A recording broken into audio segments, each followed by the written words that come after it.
Hello, today I will be presenting the abstract Assessment of Resting State Networks in Alzheimer's Disease using Combined Spin and Gradient Echo fMRI.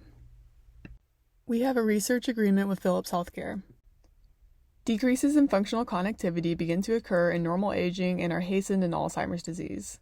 In particular, the default mode network, consisting of brain regions that increase in activity in the absence of a task, is impacted severely.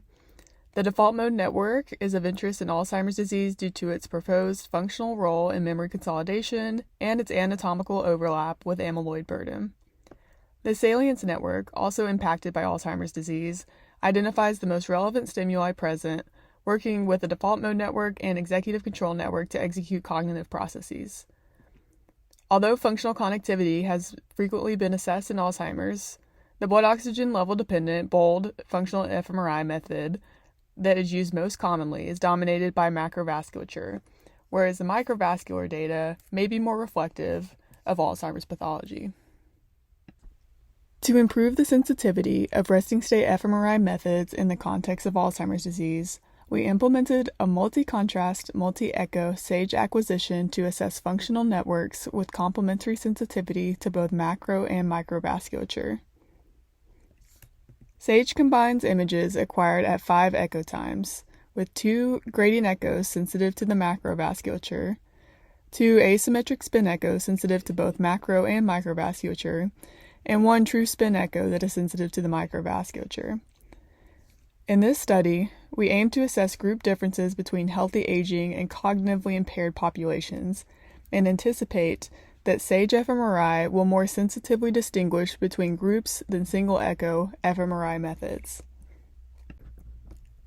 Data were collected at a dedicated 3 Tesla research scanner. Groups included a healthy aging cohort and a mild cognitive impairment in Alzheimer's disease cohort. Dynamic SAGE EPI data were collected at the following acquisition parameters. We followed a standard pre-processing pipeline. SAGE-based T2 star and T2 were calculated and used for subsequent fMRI analysis.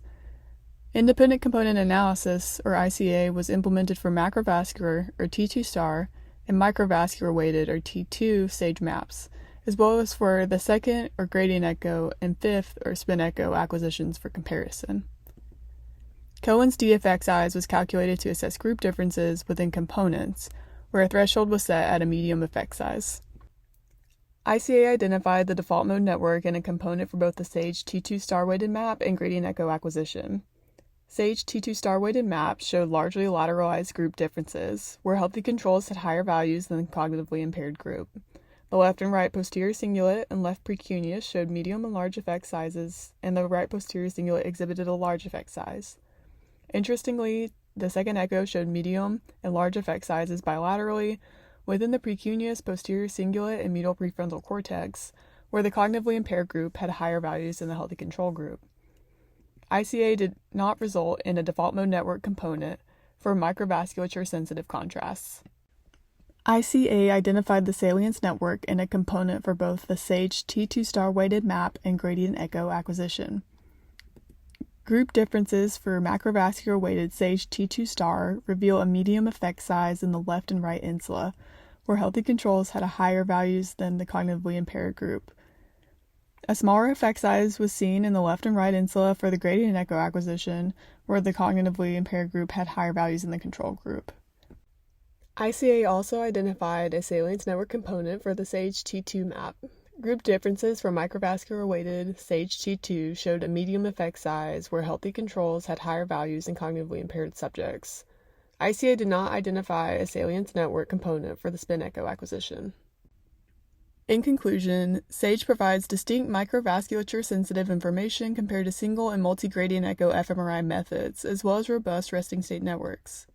Preliminary results have shown that SAGE-based resting state fMRI networks may more sensitively distinguish between healthy controls and cognitively impaired groups than single echo methods. Future work includes evaluating differences in ICA-derived resting state networks between macro and microvascular weighted SAGE maps. Thank you for your attention and to the sources of funding for this work.